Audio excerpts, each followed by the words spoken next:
I think I'm going to start out as I often do with the dictionary, just so you don't think I'm trying to fake you out with some special definition of justice. So justice, the quality of being fair and reasonable. That doesn't help, right? Dictionaries tend to go around in circles. Like it says, justice means just behavior. And then if you look up just, anyway, being fair and reasonable. So I think probably I explained in the guide to the Gita that I think the essence of justice is something to do with reciprocity. In other words, quid pro quo, that giving people what they deserve and not giving them less than they deserve. And so if you consider justice, for example, one principle of justice, especially in our society, is that everyone is equal under the law. There's that famous statue of the goddess of justice holding a scale and blindfolded. And of course, the blindfolding of the goddess of justice indicates that there should be no consideration if someone is rich or poor, if someone has, like they say, there's that old saying that a good lawyer knows the law. A great lawyer knows the judge. So that's the idea that that's what it shouldn't be. It doesn't, that justice should be blind in the sense that without considering extrinsic factors which are not directly related to the case in hand. For example, the fact that the person being accused is my cousin Freddie, or that the person who's bringing this case against Freddie gave me a lot of money, or et cetera, and of course, racism, sexism, all of these things. So the idea of justice is that there is a reasonable set of rules, and there's a reasonable set of rules, and those rules are also applied fairly, so that people are rewarded or punished according to what they actually deserve. And of course, this is all, there's a technical word in academic philosophy. I won't get started on academic philosophy, but there's the word axiology, which means at least that's what they told me, the study of the nature of value and valuation of the kinds of things that are valuable. So obviously, as soon as you use, let's say, English words like right and wrong, and if you're speaking in a moral sense, that this is right and that's wrong, this is fair, that's unfair, then of course those are values, because empirically speaking, there's no such thing as fair and unfair. That's something very important, because some people let's say about 100 years ago, some philosophers in Europe started having meetings in Vienna. They called themselves the Vienna Circle, or in German, the Wienkreis. And they came up with this really bad philosophy, which got some traction for some time, that we can't accept anything as objectively true unless it can be empirically verified. Physicalism or materialism or methodological atheism, or whatever you want to call it. So the first thing that, and first of all, why did they say something that's silly? And I'll explain why it's so silly. I'll explain logically why it's a very silly thing to say. At that time, you had this explosion of science. Science was progressing like every year, almost every day. If you consider this absolutely dramatic transformation of human life with the scientific revolution, although now that term has been problematized anyway, but still something like a scientific revolution in the 1600s. And then people started applying it. There's like science, and then there's applied science. So the application of all this new science was called the Industrial Revolution. And it absolutely transformed the way human beings live.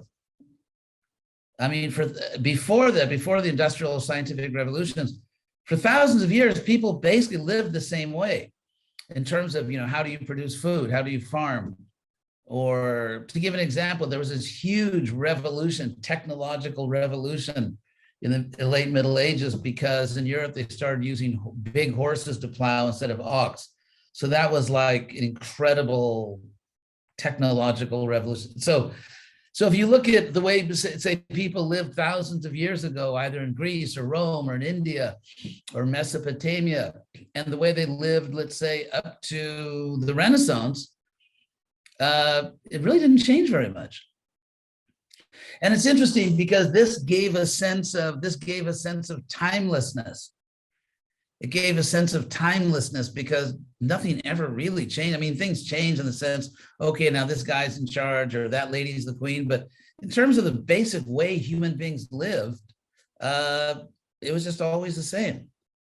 And in fact, up until science and industry really got into gear, people did not look to the future. We grew up in an age in which we look to the future, like in the future, people will be able to do this and do that. And you see these sci-fi movies, which always miss the target because what is that 2000 Space Odyssey? And in the year 2000, nope, nothing like that.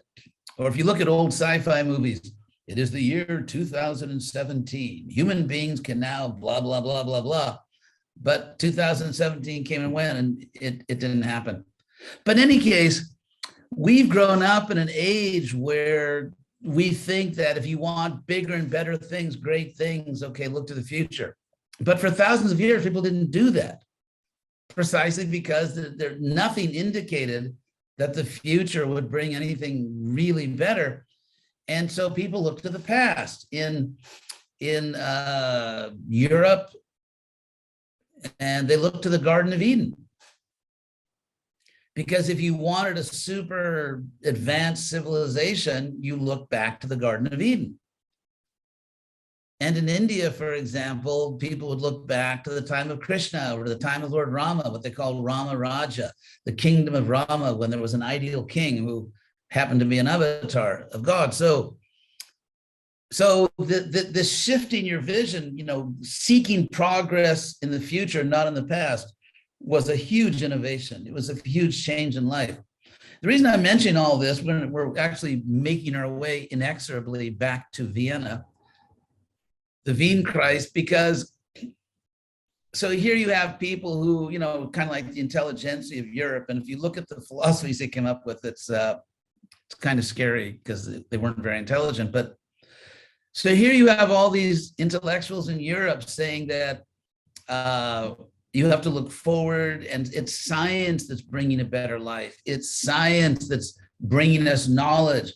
It's science that steadily expands our knowledge. Whereas philosophers, they kind of get the booby prize, because if you look at, philosophy, kind of something we can recognize today as academic philosophy, it really it got into high gear with Plato. You could say Socrates / Plato.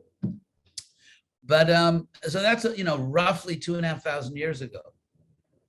And so the philosophers said, okay, we've had, 2,400 years, and we still can't agree on anything. So they compared philosophy to science, and they thought science is really transforming the world. Philosophy is just going around in circles like a dog chasing his tail. Of course, they didn't bring in theology because they assumed that, who would ever want to read theology? But anyway, so then they decided, therefore, look at the scoreboard. Clearly, it's kind of like, final score. If it's a football game, it's like final score, science 92, philosophy nothing, or something like philosophy, maybe 11. And so they decided that this is very interesting, because in the old days, in ancient times, going back to, or even let's say medieval times, when they had these very bright philosophers who were kind of hobbled because you had to philosophize within the Bible, within like Christian dogma, but they were very smart people. It's called scholasticism, that age of philosophy. But they were very smart people. They were brilliant, but they just, if you went a little bit outside that Christian perimeter, you could be burned alive at the stake, which, as you know, could ruin your whole day. So so anyway, so therefore, since science was seen as the real way to get knowledge, back in the medieval times, when you had the scholastic philosophers, Christian philosophers, they said that theology is the queen of the sciences.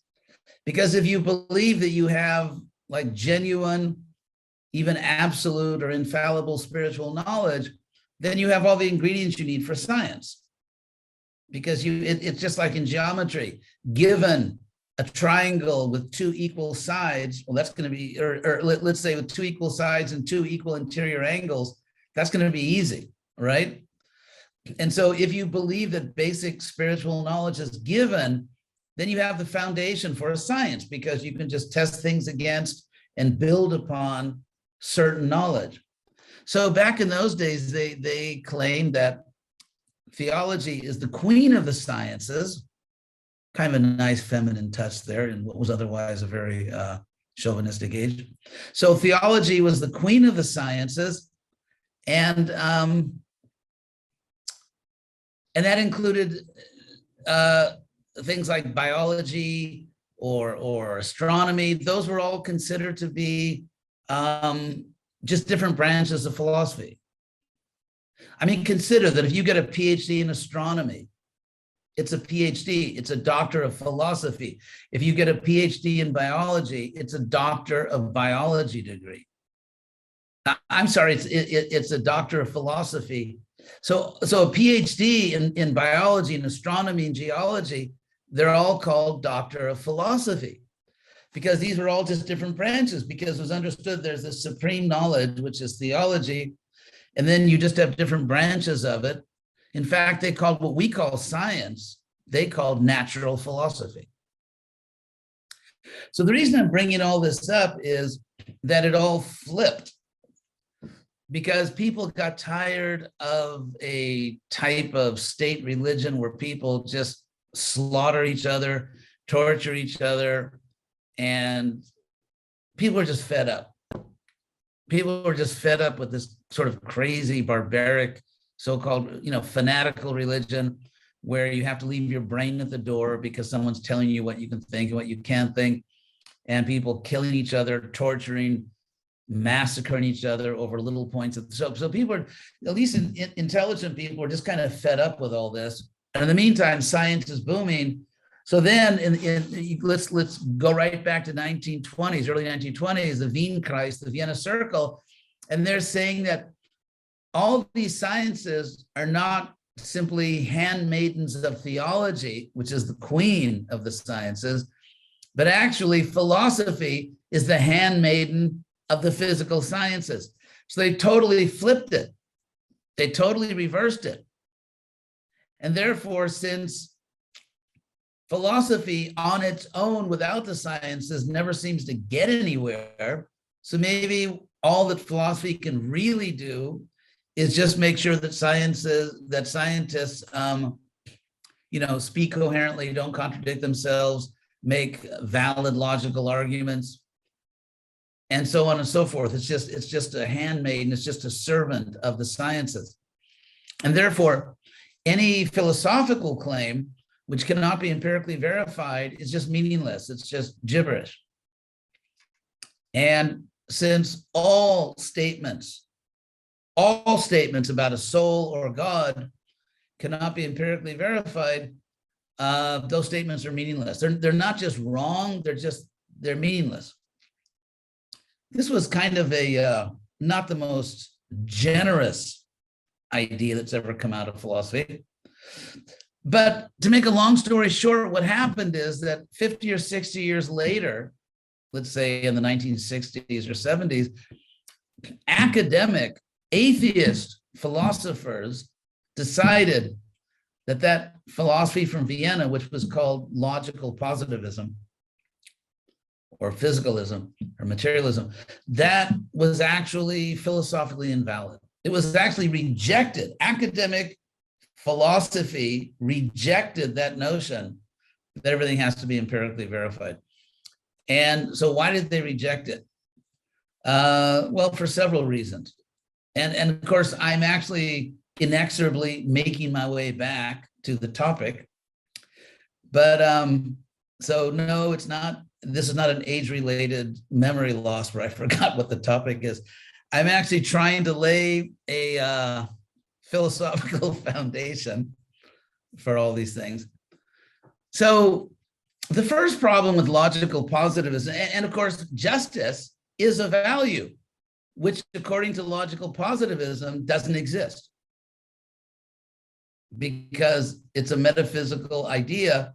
You can't empirically prove that people deserve justice. You can't empirically prove that we're equal in any sense of the word, because empirically we're not equal. I mean, we could have a race. Obviously, I would win. Hey, Leela Nanda, we could have a 2-square game, right? That's an old story about our 2-square games. But anyway, I mean, you could take any group of human beings and test them in terms of their artistic ability, their mathematical ability, their athletic ability, their emotional IQ, and every conceivable test would show that people aren't equal. There is no conceivable empirical test you could give to a sufficient number of human beings that would show they're equal. So empirically, there is no such thing. But in any case, getting back to the point here that, so the first problem with the statement that we should not accept as objectively true anything that we can't empirically verify, the first problem with that is that that statement cannot be empirically verified. And so if someone makes a philosophical claim such that if it's true, it's not true, you know you are in trouble philosophically. Because the statement that everything has to be empirically verified, if it's true, it's not true. Which means that it's, they were saying all these sort of these materialistic bullies, they were saying that statements about the soul or God are meaningless. It turns out what they were saying is meaningless, whereas statements about the soul and God are very meaningful for various reasons, which I'll explain. So one problem is that materialism, in the sense of demanding empirical proof, it's self-contradictory. If it's true, it's not true, and therefore it doesn't mean anything. Another problem is that in the let's say in the real life of the overwhelming majority of normal people, the most important things in our life cannot be empirically demonstrated. Like, let's say, for example, you actually believe the metaphysical claim, not physical, metaphysical claim that somehow, which is right in the DOI, Declaration of Independence, that we're somehow created equal. What does that mean? We're obviously not, we don't have equal abilities. What does it mean that we're created? First of all, Jefferson, who's actually, a crafty philosopher, he used the word, we hold these truths to be self-evident. So when saying it's self-evident, Jefferson, or whoever, with a little help from his friends, was actually using a technical philosophical term that goes back to Aristotle. And the term is self-evident means that's basically how you escape an infinite regress of proofs. Because whatever you say, for example, I can say that right now I am in the outskirts of Camarillo, California, which I'm sure will give great joy to all of you. So actually it should, because the high temperature here is just in the low to mid 70s today. So you should be thankful that someone has good weather in this country. Anyway, so I can make that simple claim that right now I am in this little academic valley, which is what it is, just outside Camarillo, California, about halfway between Los Angeles and Santa Barbara. And so someone could say, I don't believe it. I don't believe you're really there. And because they maybe just don't, they think I'm a compulsive liar, or I'm not telling the truth. So I could, bring in all kinds of people and say, well, no, all these people will verify that we're really in University Glen, Camarillo, California. They can say, I don't believe them. So then you could even fly in and you could say, well, I think this is just a very sophisticated virtual reality environment that I'm in right now. Or ultimately, someone could say, I don't believe there's a real physical world outside my mind. I'm a solipsist. Remember when you were a kid, your mother told you not to play with solipsists? Well, there's a reason for that. Because solipsist basically is someone who believes that the only certain knowledge you can ever have is the contents of your own mind, your own mental experiences. And so what I mean to say is, whatever anyone claims is true, like, for example, you could all claim you're in Orlando as if I would believe that, right? So the point is that, so then if you're called upon to prove it, anything you muster as evidence, anything you bring forward as evidence, someone can just find some objection to it. They could problematize it. If you develop a psychological disease where you obsessively problematize anyone problematize everything anyone says, you actually could be on a tenure track to become a philosophy professor. But anyway, so the idea is that, so therefore Aristotle noticed this problem, even though he's a dead white male, he actually did figure some things out. And so Aristotle, he saw there's this problem being pushed into an infinite regress of proofs. So Aristotle, being the father of modern logic, he said, well, how do you escape that infinite regress of proofs? And the answer he came up with, which is with the right answer, if he would have been on a modern game show, he could have won prizes. But anyway, the answer he came up with was that you have to seriously claim, I mean, not just as a trick, that there's a fact which is self-evident. There's a fact which is self-evident. Once again, I just have to tell someone, please don't call me right now. So something proves itself. And therefore, like, to give a simple example, I mean, some of you heard all these things before, but sorry, just, think I Love Lucy reruns. So let's say, for example, it's a sunny day. Like here in California, it's actually a sunny California day, unfortunately, because there's a drought. It would be much more auspicious if it was a rainy California day. But anyway, it's a sunny California day. So I can look outside and see the sun is shining. And let's say everyone, if you ask 1,000 people, they'll all say, yeah, the sun is shining. So if someone claims, let's say, in the same relevant sense that I say the sun is shining, someone claims in the same area where I am, the sun is not shining.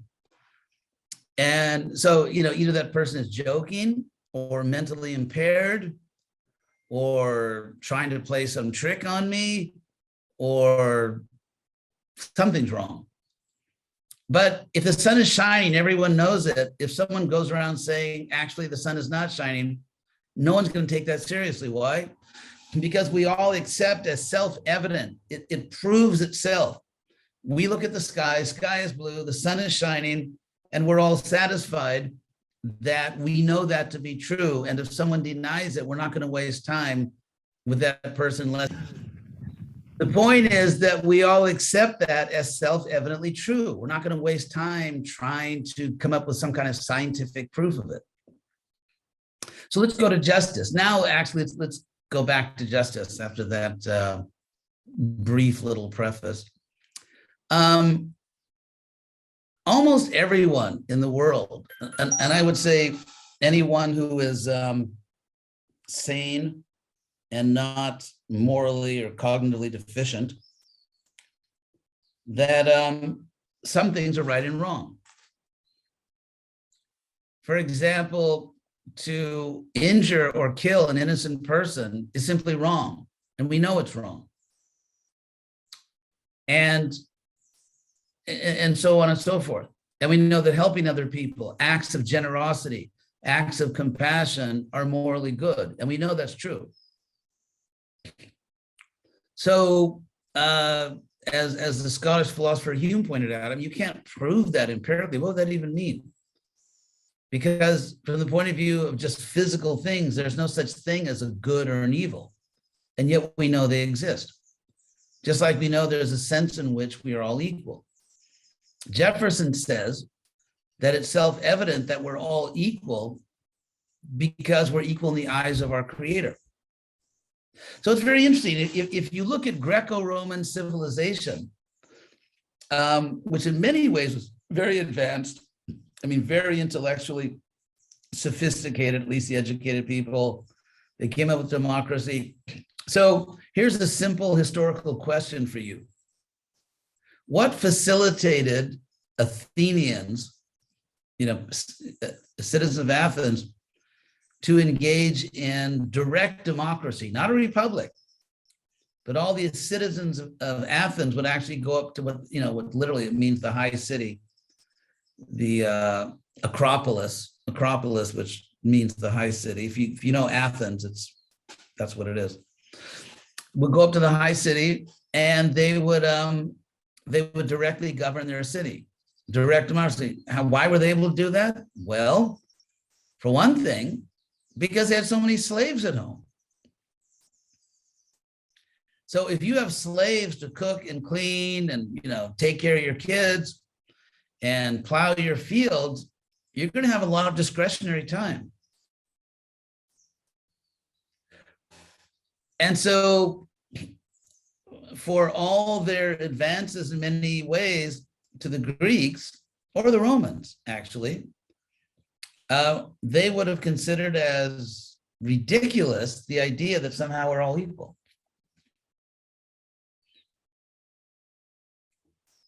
For example, a slave owner had the power of life and death or sexual access over slaves. So where did equality come from? Where did this idea come from that somehow we're equal? It didn't come from secular humanists. It came from religion. It came from religion. It came from the Judeo-Christian tradition. Jesus, for example, quoted the Old Testament in saying, love your neighbor as yourself, not your neighbor who has a good income, not your neighbor who's not a slave, not your neighbor who has political power, just your neighbor. In fact, that famous story of the Good Samaritan, to understand that story, you have to understand that Samaritans were kind of second-class citizens. The area sort of north of Jerusalem, that county is Samaria, still called Samaria. And the Samaritans, for various reasons, were considered to be second-class citizens in Israel, ancient Israel. And so something happened, and the only person who would help a needy person was a Samaritan, this lower-class person. And therefore, Jesus pointed out, he's the guy, the Good Samaritan. So, and of course, if you read Bhagavad Gita, Krishna talks a lot about equality. And of course, the Gita, being more philosophically advanced, talks about equality of all living things, not just humans. Not just all humans are somehow equal spiritually, but all life, because all life comes from souls. So the idea of justice as we now understand it, that everyone is equal under the law, the goddess of justice, blindfolded, doesn't matter how much money you have, doesn't matter your political connections, doesn't matter if you're my cousin Louis. None of that matters. All that matters is that you're a person, you get justice. So ideas of equality, ideas of justice, they come from not the physical science, the metaphysical science. They come from spiritual traditions. They come from, you look at anywhere in the world, they come from spiritual wisdom traditions, not from science. So that was another problem with logical positivism. that if you think that everything has to be empirically proved, first of all, you contradict yourself. So you're just, what you're saying is actually not true if it's true. But secondly, you're basically destroying, annihilating the whole foundation of civilization. The whole foundation of civilization is people being willing to enter into and comply with a social contract. An example I've given many times is, let's say you're driving your car and you're trying to make the light, right? Unfortunately, we all have that problem. We want to make the light. And so let's say you have a green light and you just plow through the intersection. Now, you are assuming that a whole group of people are honoring their social contract.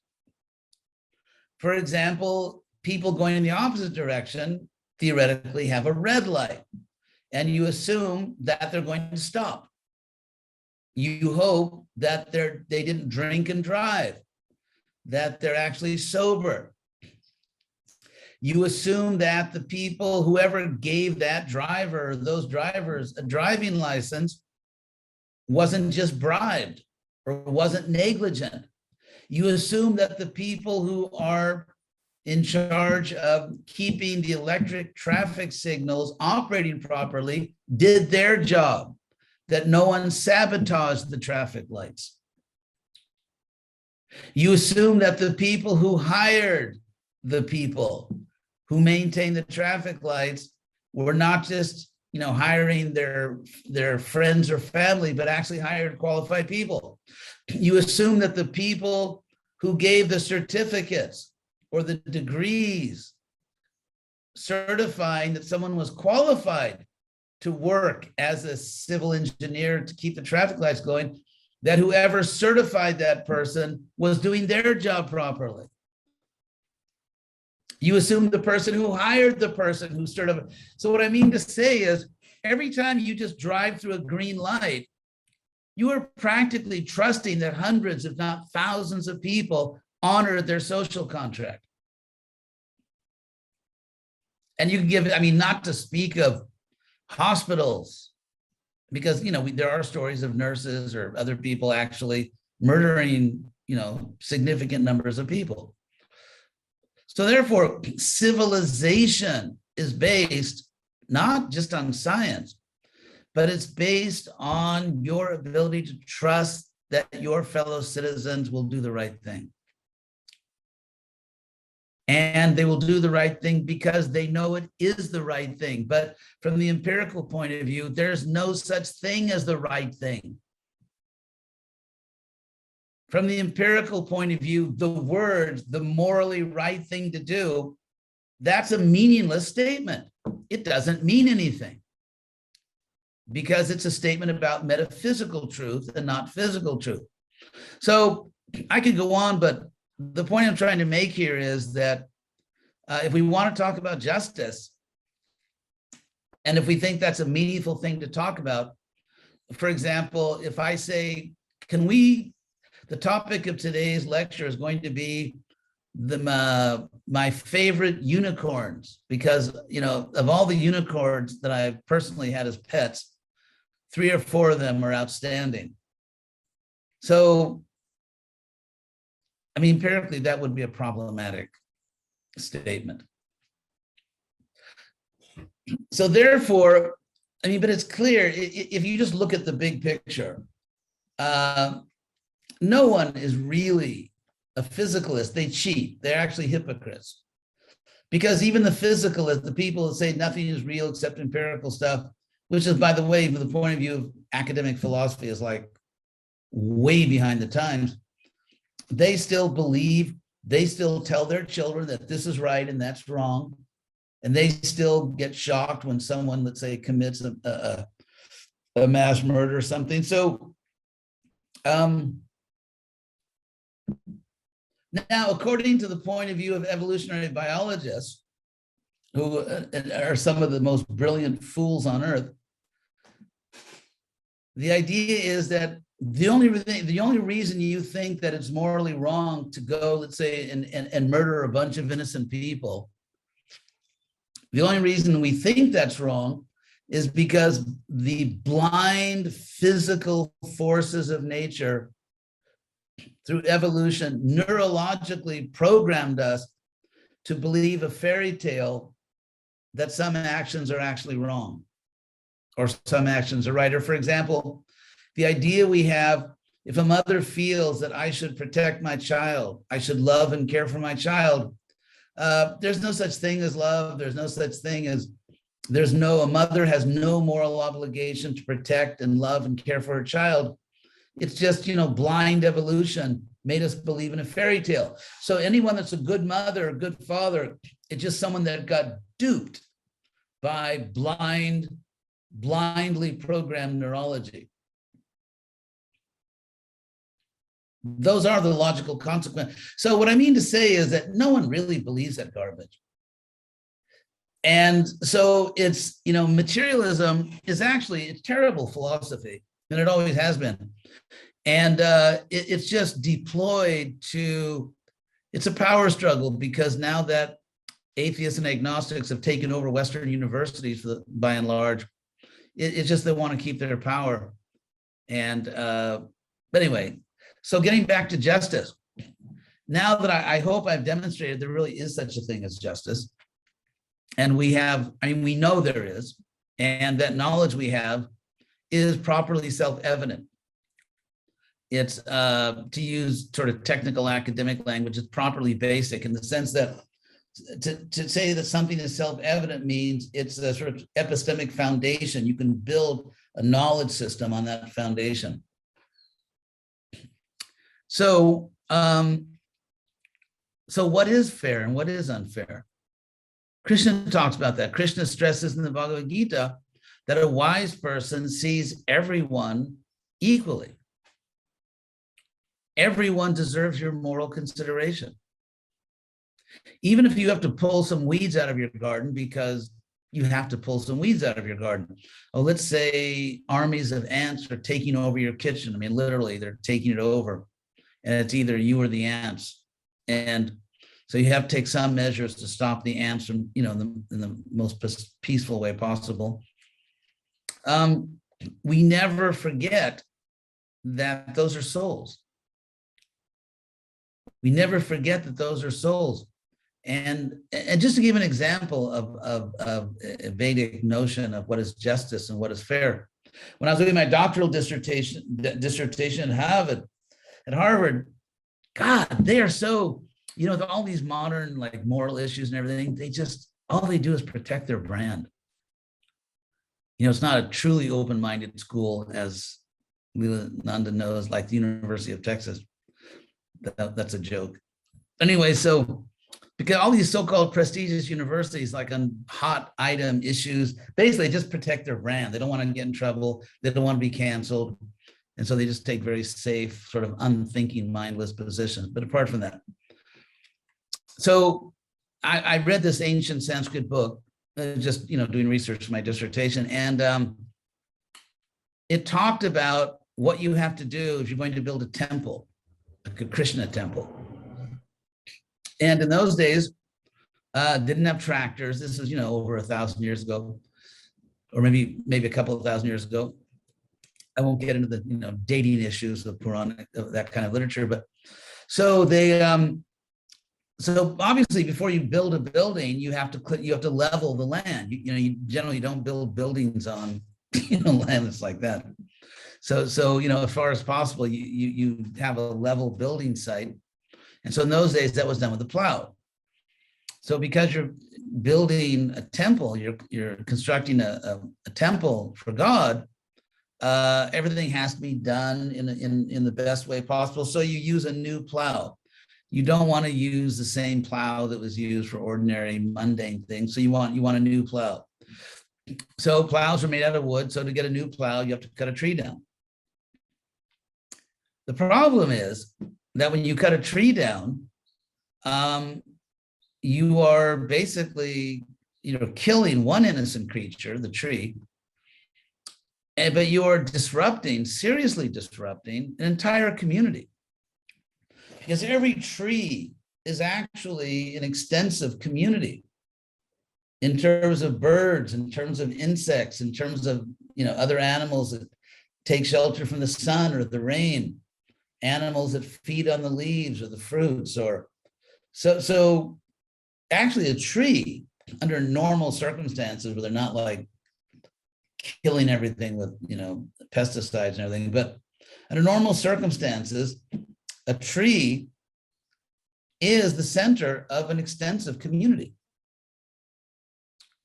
And so when you cut a tree down, you are seriously harming or disrupting an entire community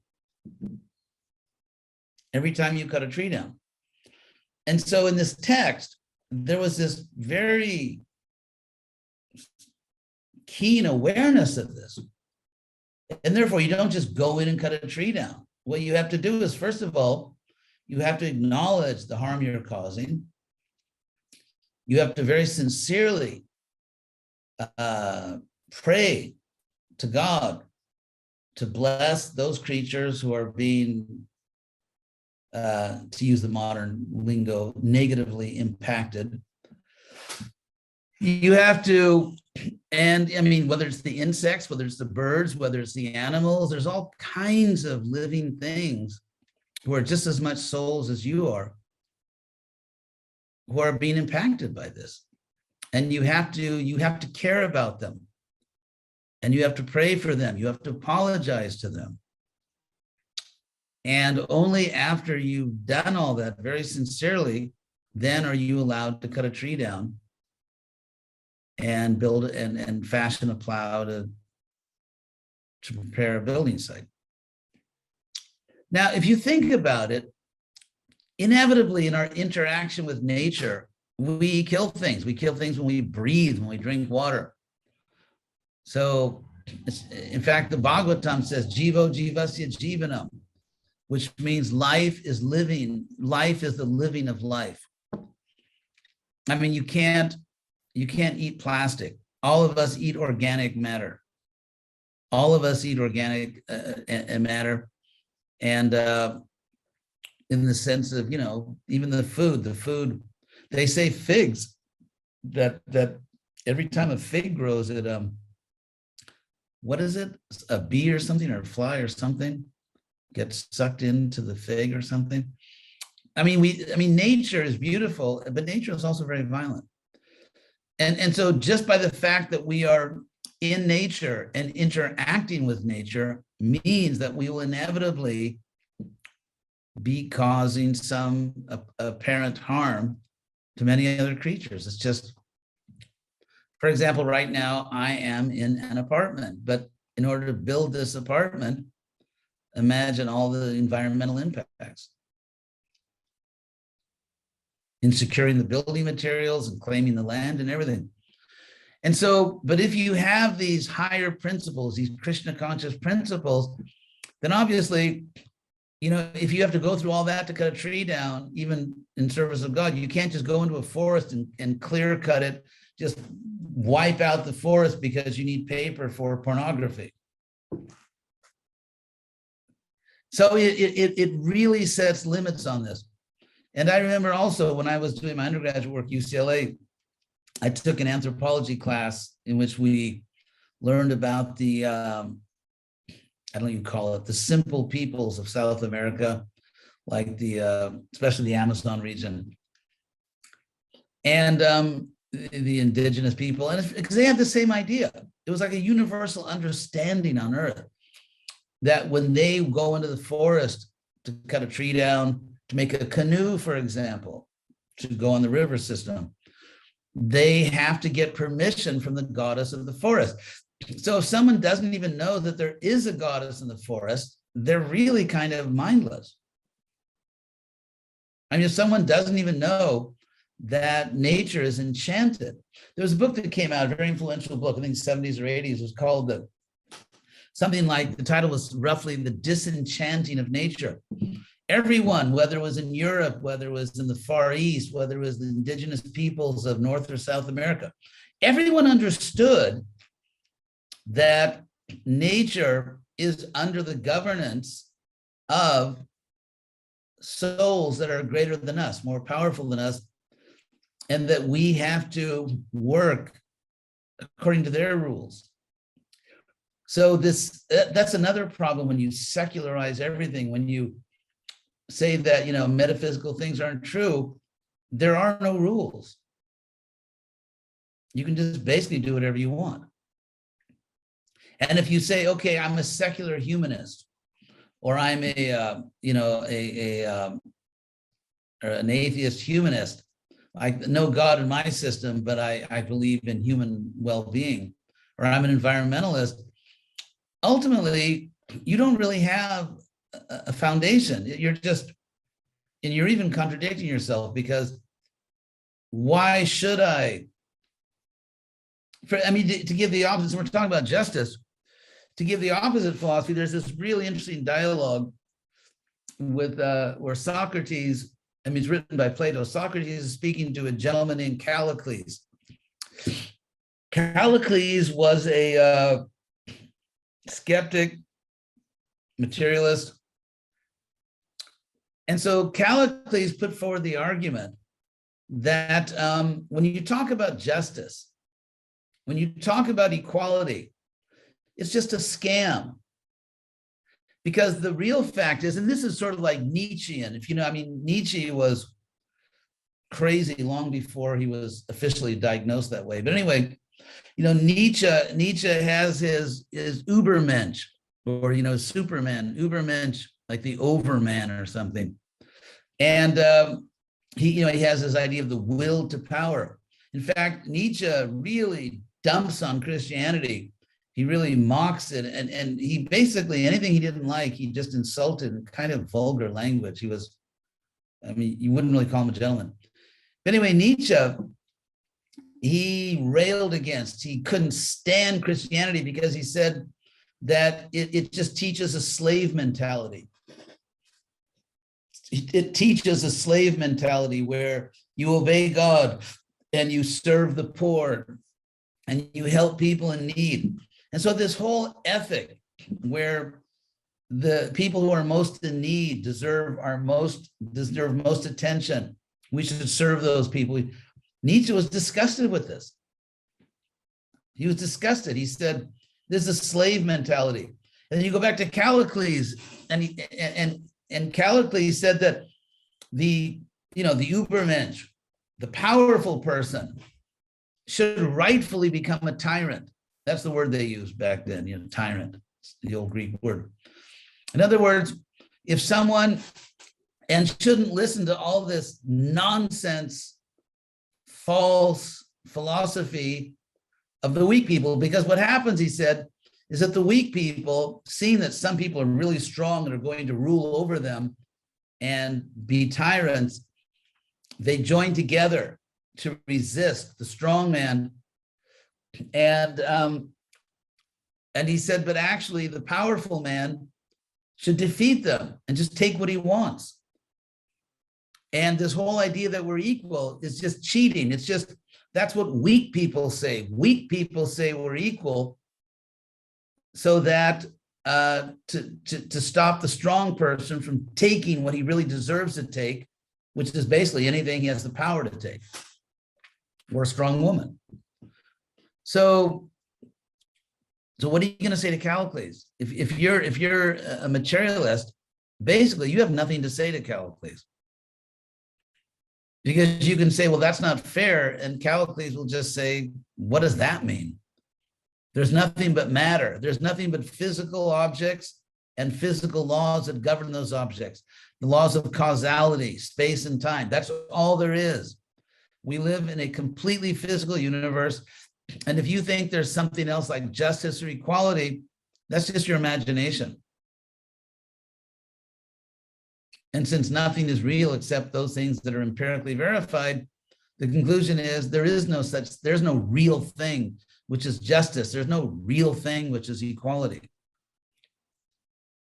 And so what are you going to say to that person? If you're a materialist, you got nothing to say. And so that's the argument of Callicles. In a sense, that's the argument of Nietzsche. that if you have the power, if you can enslave other people, go for it, dude. You know, if you could enslave other people, go for it. And don't listen to all their nonsense fairy tales about justice and equality, which empirically don't mean anything, which scientifically don't mean anything. So is that the kind of world you want to live in? I mean, I don't. So that's another reason I think that this materialism is just kind of sinking fast as a philosophy, even among scientists, because it's so stupid. And we know that some things are right. We know some things are wrong. Empirically, you can't even prove there's a real world outside your mind. Because, for example, I mean, the example I always give, let's say you hold up a pen. Oops, I got my, by the way, behind me is a literary holy place. It's the house of Jane Austen. You see that? My literary guru. So, see my hand? Okay, here's a pen, a writing. Oops, I'm a magician. I should go on America's Got Talent with this. Okay. Now, I can say that I can prove there's a real physical world because that's a real pen, but that's circular reasoning. Circular reasoning means you give arguments for a conclusion, but the arguments are only true if the conclusion is true. So the arguments rest on the conclusion rests on the argument, so it's just going around in circles. Because this is a real pen only if there's a real material world, and there's a real material world only if this is a real pen. So, so even if you want to do science, and obviously you can't be a sincere scientist if you don't believe there's a real physical world out there, but you cannot empirically prove there's a real world out there. You cannot empirically prove it because any empirical proof is valid only if there's a real physical world out there and you're not just a brain in a bottle being manipulated to think those things. So therefore, whether you want to be a physical scientist, anything you want to be, if you buy into, I hate those capitalist analogies like buy into, bottom line. I actually noticed years ago that people started using all these financial metaphors. Anyway, so if you, let's say you believe in spiritual knowledge, or you believe in empirical knowledge, or you believe in poetry, you know, that somehow, I mean, if you look at another form of knowledge, which was emphasized, because in the 1700s, you know, the Age of Enlightenment, where they just kind of went crazy. They were trying to tear down all the, you know, corrupt church. They were trying to tear everything down, French Revolution, and everything has to be science and everything has to be logical and reason. And actually, if you know Charles Dickens, he has a novel called Hard Times, in which the opening paragraph, he's kind of mocking that idea that everything has to be. Oh, I got to quit. Oh, wait a minute. So anyway, so as a reaction to this heavy, sort of uncompromising and sort of really counterintuitive materialism, there was an intellectual revolution in Europe, which I'm sure you've heard of. And that intellectual revolution in the late 1700s and the 1800s was called Romanticism. It was called Romanticism, where we got to get back to nature.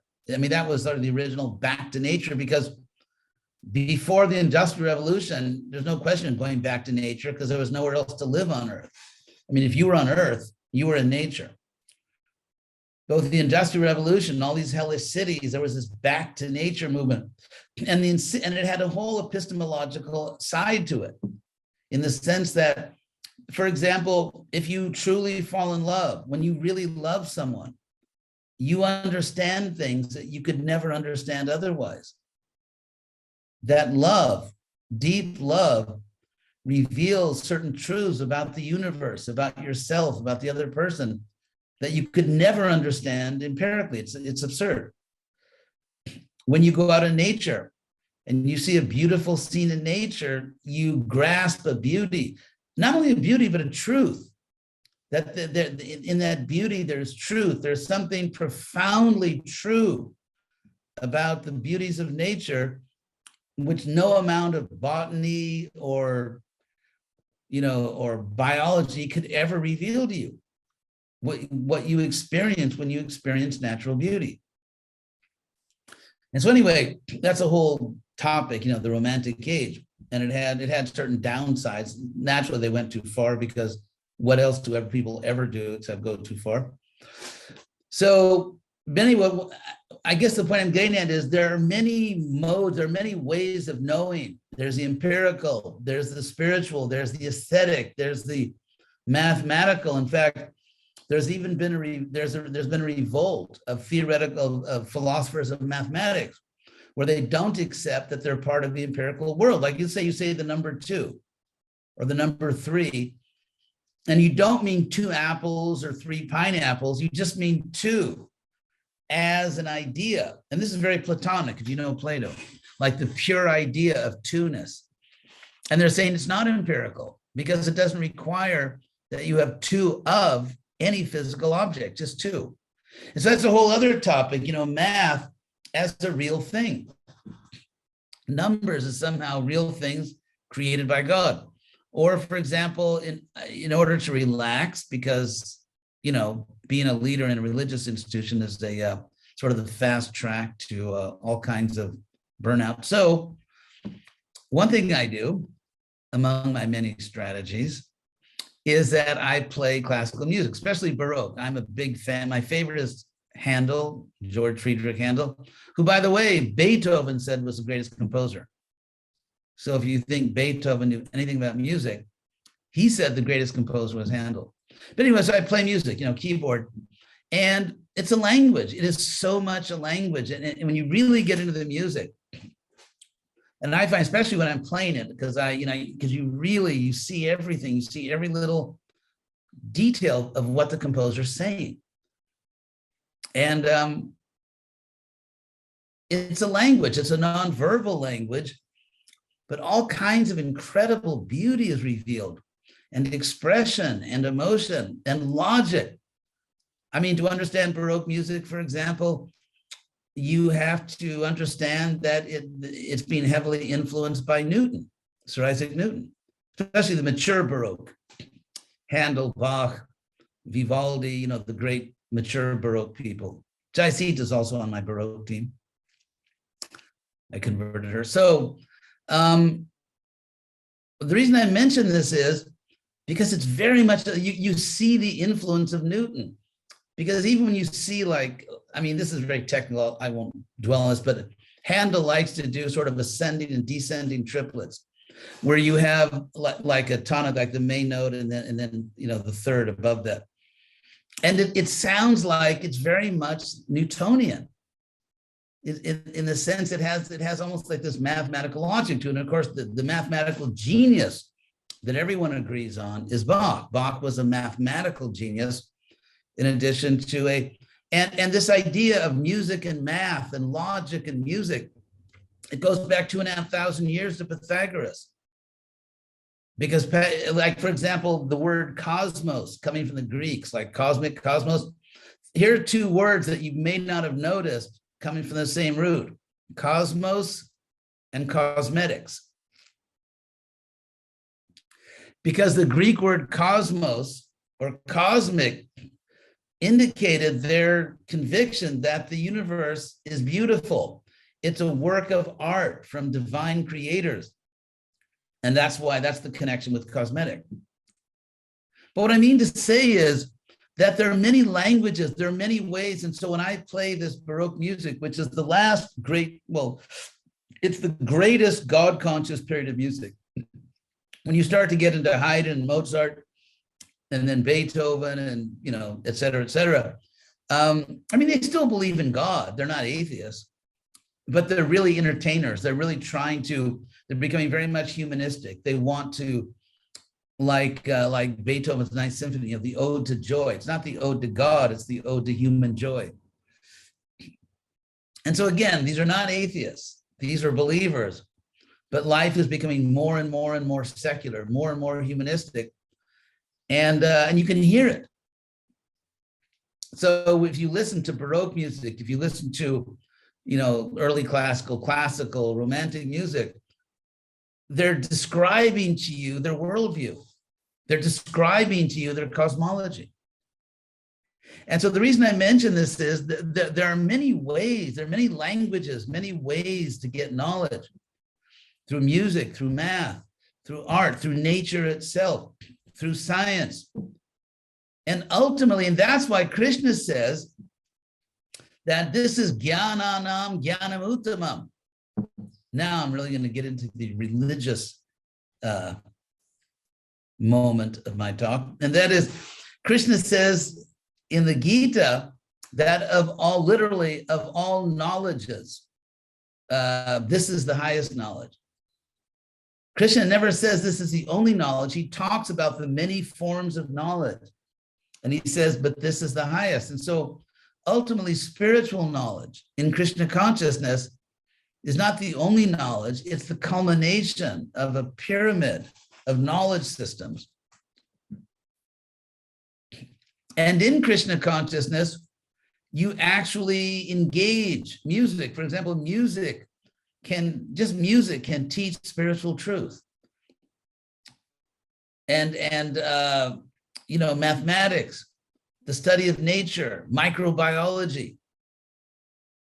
And that's really what the Gita is teaching and what the Bhagavatam is teaching, that there's all these different dimensions of reality. There's the moral dimension. And yet all these different dimensions ultimately emanate from an absolute truth, who is Krishna. And therefore, all these different forms of knowledge, including justice, jurisprudence, is another branch of knowledge. And all these different branches of knowledge emanate from and culminate in Krishna. And that's really what Krishna is teaching in the Bhagavad Gita. Anyway, there's lots to say on this topic, but maybe I'll stop here. And are there any questions?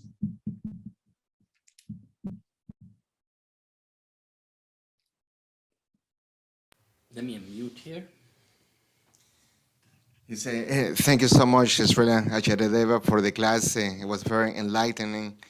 As a devotee and seeking spiritual knowledge, I do understand, based on my experience, empirical experience, living in this materialistic world, that sometimes life is not as I expect, and that I do not see the justice, or can expect this justice from the world, as you say, is not empirical, and sometimes the laws are not obeyed. But as a devotee, understanding that the spiritual law, and maybe this is what I believe, that if I do my best for Krishna, and based on my love and devotion to do the right thing, whether the circumstances affecting me or the environment or whatever thing is in my surrounding, if I do the right thing, the spiritual justice will come, perhaps not in this life, but it will ultimately come. So I mean, at least that's the way that I'm thinking, that Krishna is protecting me, and that he will seek for me to get that justice, or just to protect me in the circumstances. What is your opinion on that? Muy bien dicho. I said very well said. Yeah, I think you expressed it very well. That's exactly what it is. That as we know, anyway, I won't beat a dead horse and criticize modern politicians. I think anyone that has an IQ over 11 knows the quality of our so-called leaders. So, but yeah, ultimately, there are two levels of justice. On the one hand, and these two levels of life are described in Sanskrit as Vyavaharika and Paramarthika. Vyavahara in Sanskrit means in this context. Social intercourse, getting a driver's license, paying your taxes, trying to get a job, voting, raising a family, just whatever, just the things you do in this world because they're duties. And so we have to conform, we have to follow the law, pay our taxes.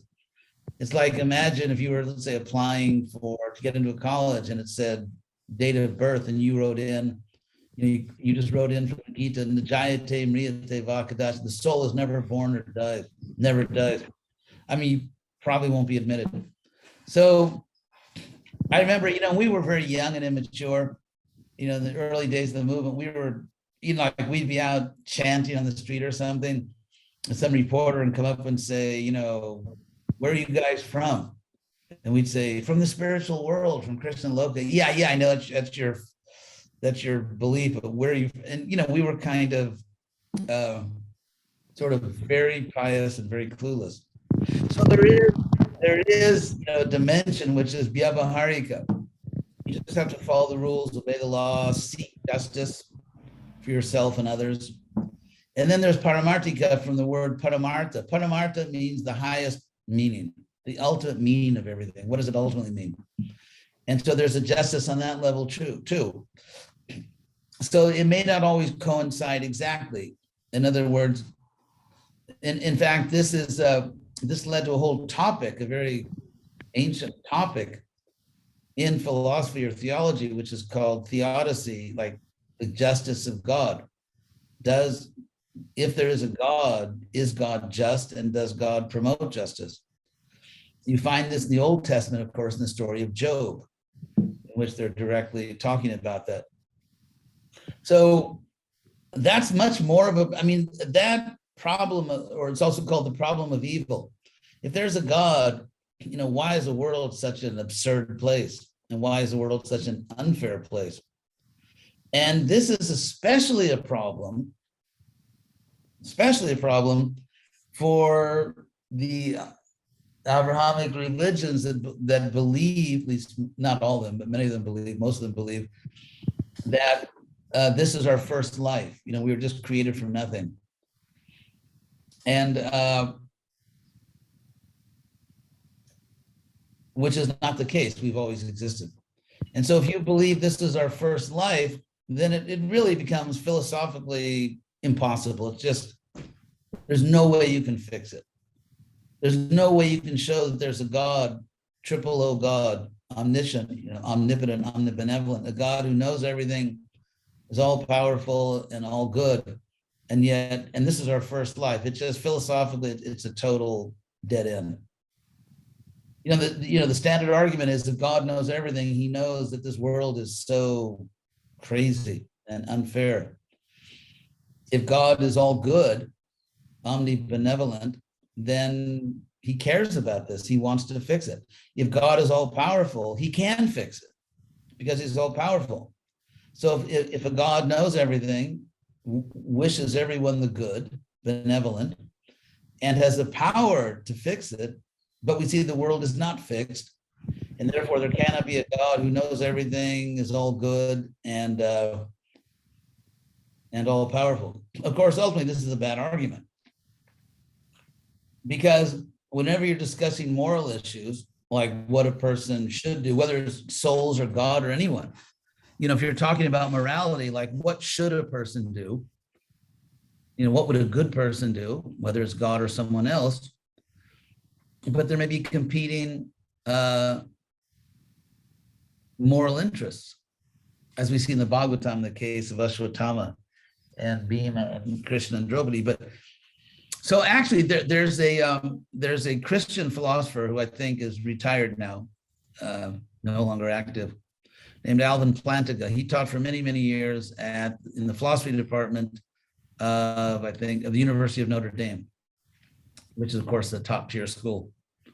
And he gave the argument that it is reasonable that God permits one evil to prevent a greater evil. And so if God, by permitting people to do bad things, the greater evil he's preventing is that we have no free will. Then no one could actually even be a person. But now, interestingly, although he got a lot of mileage with this argument among atheist philosophers, somehow they kind of went for it, at least to the extent that it shows that we're not logically required to think that there can't be a God with these three qualities. Now, the problem is because Plantinga is coming from a Christian tradition, in which this is our first life, and if then he had to force his whole equation, he had to force his analysis into one life. But Saint Anselm, who's actually English, Saint Anselm gave in the late Middle Ages the ontological proof for God's existence. He said that God is that person than whom no greater being can be conceived. But anyway, without going into all the technical issues there, but so we can easily conceive of a greater God than the one that Plantinga is having to justify. Namely, a God who, number one, gives us as many lives as we need to get it done. No social promotions. In other words, you have to actually earn it. But if God is infinitely merciful, how could an infinitely merciful being not give you eternal chances? It's just, I mean, that right there is, so the idea of one life is, I think, total absurdity. And then if there are multiple lives, which any normal father or mother, if your kid doesn't get it right, you give them another chance. So then God doesn't have to allow the evil of someone harming an innocent person in order to preserve our free will, because that person, in order to have free will, has to be able to harm an innocent person.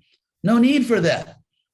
Because if you understand karma, then, like they say in Spanish, se junta el hambre con la gana de comer.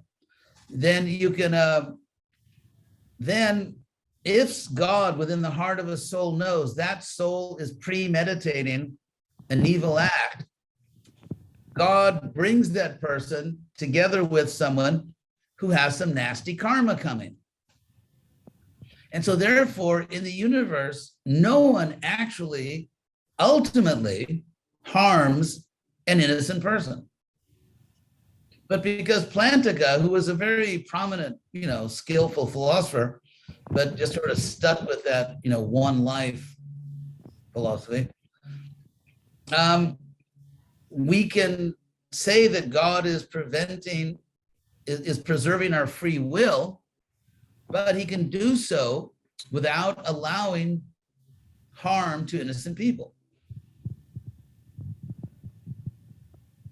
And so, I think that sort of answers your question. And also there's these two levels, as you said. There's human justice and there's ultimate justice. Speak. Hare Krishna, Srila Tridev. Can you hear me? Yeah, where are you? In the corner? Oh, why don't you come forward so I can, let's keep it real and see each other. I'm super nervous. I don't do good speaking in front of people. Srila Tridev, I want to ask you, speaking of justice, right now, the political climate, as you know, in North America is incensed, like it's in flames. It's crazy out there. And I'm just feeling like super stressed out about it, and I don't really know how to Don't be, I think. How do we, as bhakti practitioners, how do we make our way? Because I don't want to. It sounds like you really need to do a news fast. No. Well, it's like you go on Instagram or that sort of thing. And why in the world would a sane person go on Instagram? It's like, I mean, the point is, if you're eating a certain food and it has some ingredients making you sick, and you think, but I have to eat that food, why? Why do you have to eat that food? I mean, I know I sort of keep up with what's going on, and it's, Yeah, basically we live in an insane asylum right now. The politicians are, most of them kind of despicable. And you don't want to So, look like you're apathetic or that you don't care. You do care, but you just maybe don't want to be involved. however, but here's the point. We have the right way of caring. Why is American politics so polemical? Why is it locked into these extremes, opposing extremes? Krishna explains that in the Bhagavad Gita. Krishna explains that in the Bhagavad Gita, chapter 18. I'm a Gita thumper, by the way. In the Bhagavad Gita, chapter 18, text 20 and 21, Krishna explains that when someone is in the mode of goodness and higher consciousness, they see the differences of people. They see the differences, but they see the oneness underlying the differences. Ultimately, we're all one despite the differences of race, of sex, of species, of political views. I mean, some people neurologically, they've done studies, the guy at New York University, Jonathan Haidt, very famous scholar of this. Some people are just neurologically wired to be on the left. Some people are neurologically wired to be on the right. They emphasize different virtues and they neglect other virtues. So they're not going to solve the problem. Anyone who thinks these politicians are going to make the world better, I mean, that itself is crazy. We care about the world and we have knowledge that can make the world better. So rather than wasting your time, wasting Krishna's time, I mean, you can just, frankly, in 5 minutes a day, you can know everything that's going on. It's, we should emphasize the need for Krishna consciousness because these polemical politicians, their love is based on hate. It's like they love this cause because they hate people that don't support it. So love, which is based on hate, like I love all the people who think like me and I hate everyone that doesn't, that's not the solution. History shows today's liberator is tomorrow's tyrant. I mean, there are innumerable examples. So how can these hateful people make the world better? So we should focus on the solution. And we have to be more attached. It's the material world. You have to remember where you are.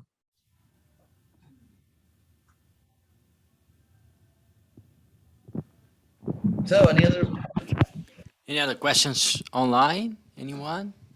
Gandhini is doing all kinds of programs in Argentina. Yes, Acharya, thank you for your mercy. All is happening, your blessings and making it happen. I still have these issues of this material justice, and I understand that ultimately Krishna sees the harm, but you also told me once that the kings were always very eager to make sure that the justice was done in their kingdom, yes? And so it seems to be that maybe somebody who's not a leader in anything, they don't have to worry in some ways and trust on Krishna's, karma, getting the bad person with a person who needs that, and that's it, But if one is organizing or leading something, how do you make sure there is justice in the sense that the kings were finding justice and then don't see everything? Krishna says in the Bhagavad Gita, don't lament for things beyond your control. To the best of my knowledge, I don't really have the power to redo the American political landscape. I mean, the last time I checked, there were not many millions of people ready to just do what I said. So it's very simple. Can we change? I think, all we can do is try to give people knowledge and hope they'll become better people. No, but I do was the- talking about more like not even America, but in general, you are ruling or you have something to organize or direct, and you want to be justice within whatever you're working, even your family. Hierarchies are natural. It is natural for parents to govern their little children, to raise their children. It is natural for teachers to teach their students. So there are natural hierarchies in the world.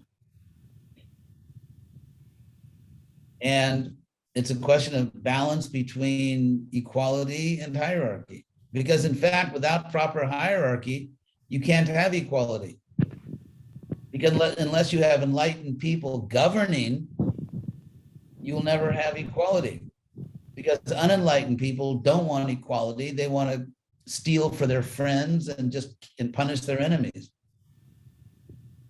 How can people who hate half the country bring equality for all, dignity for all, when these creepy politicians on both sides, they hate or they foster hate of half the country. So the mode of passion, Krishna says in the mode of passion, you see the differences, but you don't see any underlying equality. All you see is the differences. Men and women are different. People in different species are different. Different races are different. Left and right politically are different. Everything is just different. And you can't see the oneness. You can't see the oneness. Because to see the oneness, you have to be in higher consciousness. So if we have a bunch of leaders in low consciousness who just, want to burger up every night, see no problem, just killing animals, killing this, killing that. And, just obviously disgusting people that only want their own interest. All they want is their own power. And they couldn't care less what's actually true or not. I mean, what can you expect?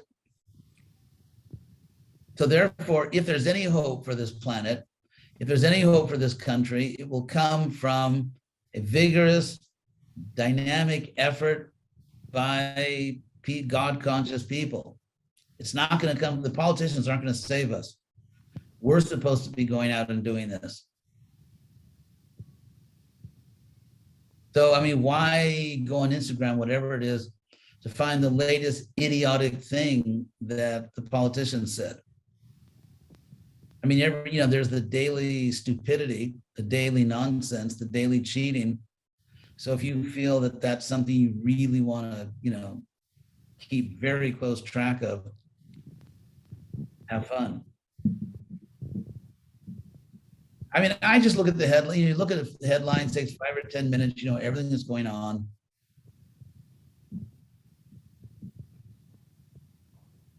And plus, the news, they just, anyway, I won't go into all these things. I mean, you're getting news from biased sources. I believe that Krishna's given me sufficient intelligence and just experience of life that when I read the news, I filter out all the bias, not all, but I filter out, the bias and the sectarianism, and there's a lot to filter.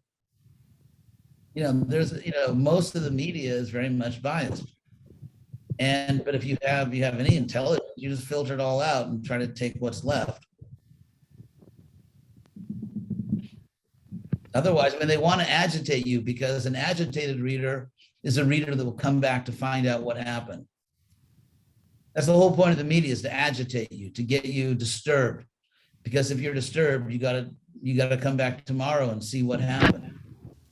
Thank you so much. So if any of you are interested in getting a Spanish, I'm not going to say the same thing, but yeah, I think it's being hosted by a devotee I think he lives in Uruguay, but he lived for a long time in Peru, so maybe like with the Peruvian devotees. Well, here in our in-person event, we're going to have prasadam. Oh yeah, go for it. And it's going to be very empirical. Okay, well, thank you very much. Thank you. Thank you. Thank you. Everybody online, thank you for joining. Hare Krishna. Adiós. Jai Sri Krishna, thank you. Gracias por inviting me. Thank you, gracias por hacer este programa, Mishana. Haribol, gracias a todos. Jai Gandhini. Haribol.